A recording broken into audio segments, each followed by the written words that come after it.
السلام عليكم مجدد آخران گپ قال دیوان آخران مجلس. تمام دوستان حاضرینان و گوشداروکان با سلام سر باتن. شما چند شب پیسرا گپ کو که دوست درگیجه شرطن دیر بیت یا دوست داغ کتان کار آسانترین یا کتان سخترین درگیجگی یا دارگی دیگه گپو ہے نجا واجه ولی محمد دوستی کو شارین کسیان و شارین گپان واجه گارین ولی محمد جان چطور انتظار ہے این شپیگه توار عشقونه باید بیای برنامه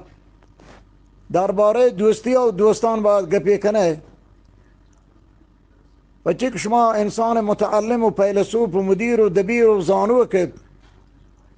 ما پیرمرد یا بی سواد و نفهم و نادان ما با زان تو و تو عقل و اشکتگینا یا گپی کنه ولی ما گپان اثر ها نه بنیشه گوڑا همی گپا مطابقا پیرمرد یا چوکی هستاد چوک ساک دوستاد گوشت من پہ یہ مالک جمع کتا مهمان بده مردم داری کن تو روی کو تیران ویل ویلاکان امراه یہ مالا هرج کنه و گار کنه نیشیا الله گرا اجر و ثواب ها نیشیا بدل و عوض ها ویلاکین دوست و ویلاکین سنگت مثل یہ حیوانی که صاحب نی ویلیں ہر جا چرید ہر کسی گیندی مہاری بیان پالامی کن باروکاشی کن نیک باروکاش و لاگر کو چپازوریا مہاری کاشی تو ویل کن یہ تی سنگت ہنچی نامن پیت چوکا در رہی نامن پیت منی سنگت پمان جان دیاں سر دیاں پتا کو ہاو گوشت ہاو پید رب کو ہاو جت کوہی گی پوست کاشه دور داد لاشه مردمی داوا کپنان توکا کو تو بردی کو تو آت گوش من پی من رابطم کوها که بجنون سیدی و منی بخت کپ تو من جا مردمیه ولی بیا برو سنگتان درگیج که شیا چوه نکنی یہ جنازه ها چوه نکنی تو من سنگت جان دیان سر دیان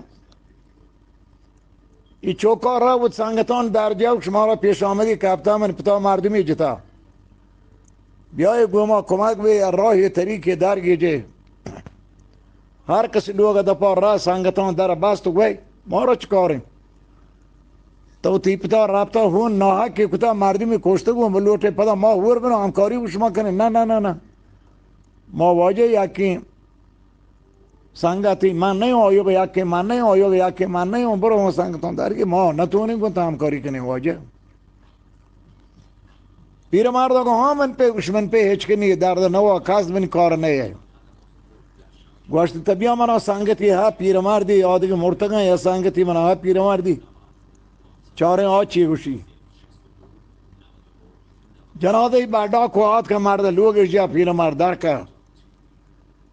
وای پلانی تو وای گوشت ها واجه کستی کو درو دیکھا بھی تم برت لوگا گوشت جنازه کی جسدی بدن مشکل چیه گوش کیسا وابل رابطه کن کوها کوهگان باتون کات بجا سیدی مردمی جتا کن نین چو نہیں کنے گوش ہمی گرانی خبری گوش ها شیدا کال کنے من لوگا آسن و برد هم دا ما آسن زیرون تا بردا لوگ تو که کوندنو جنن ها کا در ریچی مرد هم دا کابر کنیم لوگ تو کا منی کا یا که نزانده که بزوانم شو من کشته تینام بلگارن شان جات کابری همی لوگ تو کا جنازه کابر کو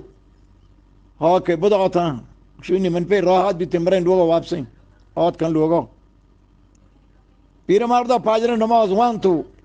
الله آمین کتیو مسا الله یر گفتگا لگتگا دعا پیریاتی کو الله یا وحدی که دروازگان توار کو سپاهی نا حاکمه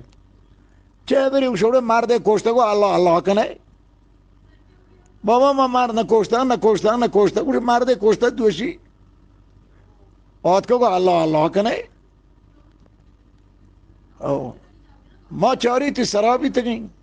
تو مرد کشتا و زیگین روچه مرد کشتا پیر مرد بود دربار حاکمه گو سلام علیه و علیکم سلام ها مرد گپه چی مردی کشته گید واشت واجه مرد نکشتا من رابطه کن کوئی کن زیبلی من سید میں ندیتا من مردم نجتا واشت نم تو جتا مردم یہ سنگت صحیح بھی آت کے پیر مرد حاکم سنگتے پچی لوٹتا یہ پچی جیلو باندن داستے باستگان دو یہ رہیں گوشت تی سنگتا مردمی کوشتا ہون نا حقی کتگی گوشت شیعہ قابل مرد کشانی یہ مردم کو جتا کان نہیں راہ رابطہ کان نہیں وہ تکین دی یہ کو مردم جان مردم مان جتا اسی کو مردم جتا مردم تا جتا شاو مان جتا برا مرد جنازہ کوئیں شما اورتا من لوگا کابریں بیا اودا من لوگا داک کنے کونڈتی بل من سانگتا ویل کنے من سانگتا وہ چوکا شر نہیں ابری کسا ثابت بھی ابر ثابت بھی اڑا یا ویل کنے یاد کن لوگ کونڈے جنازہ در کو جنازہ او دربارا حکم ہے گا امارتا کوشتا گوشتا ہو حاکمہ کو پچ کنے پچے کو چار تھی نامی نشانی رنگی روحسالی شخصیتی بخشیتی کوئے گئیں کئی گئیں کتامیت گئیں کئی چوکیں کئی براتیں کئی سیادیں کئی وارسیں ثابت کنے مردہ علم کنے مردی کوشتا کو نام نشان نہیں سنزانگ نبی جنادہ ہے پاک کچھ وی یہ کوئی کی اور پیر مرد داسته باسته گتن بچه که پیت اور پا داد وشت سردار ای کوهی منجتا زی کوها یہ ماموت چوگ لاتے نصیحت کو تھا کہ تو یہ ویل آکن سنگتان ویل کان یہ دارگی نہیں یہ ورگی کو چرگی کو ویلا کان مثل ویلا کی کپازوریں بیگانی یہ گیر تو کاری بندی لاغری کان رندہ مہاری کاشی تو ویلی کان تی سنگر ہنچینا ہمیں ولاکان دابا چروک و وروکان کاری و درباری و دردواری نیا من چوکا منی کا حبر نگیتا من لوٹتا وہ چوکا امتحان کنوں بھئی پرمو یہ دعوا یہ مرد منی جوانی سنگتیں مار رپی کو دوست بھی تگیں ماں آت کا یہ مرد دار جتا کہ ماں مردی کوشتا وشتے مرد کوشتا پریشان میں بھی من لوگی کال لکنے اگر حاکمہ سردار وہ گڑا چوئے نہ کنے کچھ گڑا میں ہوا نہ قبول کنوں میں کوشتا میں یہ وہ چوک روزوائیں نصیحت کو تو نصیحت نظور تگن تا ہمشے بچہ مانو بات بگین دی تو بزانت حاکمہ کو واقعی اگر دوست بھی زبانی میں بھی دوست دلی باز نئے سر زبانی مال وطی بات نئے مردمانی پیر مردی شاباش گویا حاکمہ چوک نصیحت کو کہ من پہ گپتی پتے گا دردواری مردوں یہ دا با دردوات نامرد روسیہ کدی وارا مکپا تو کسی جہاں میں آیات سنگتی نا سلام علیکہ روزوائے سنگتی آتا بیل سلام علیکی مرد نصیبہ مکان گو مردان ام دیوان مباد گو مردان ام راہ و ام سفر مباد نامرد یہ قصہ دیدا ما عورت ہما مرد بڑا کہ کتگتی مارا خدا نگہ دارید منا امید ہے کہ انشاءاللہ شمارا دوست بھی یہ دوستی آئے یہ قصہ کہ شما چند سپا دوستان نام درگت کرے گا کہ دوست دارات سکیں یا درگی جاگ ہمیں گپ مطابقہ منا پیسر واقع نیستا پران دوشی کہ منی قصہ و بیاروں ان شبی میں یاد کو تو وہم کو تو شماروں اے من واجہان برنامه گوشدارو کو شریدار و چرو کو گوشدارو کان یہ قصہ یا گوشدار کہ شما درستان خدا ہنچین دوست دیاد کن ہمیں مرد دوست بیتا ہنچین دوست شما خدا نصیبہ کنا تو ہنچین سنگت وشنو خدا حافظ واجہان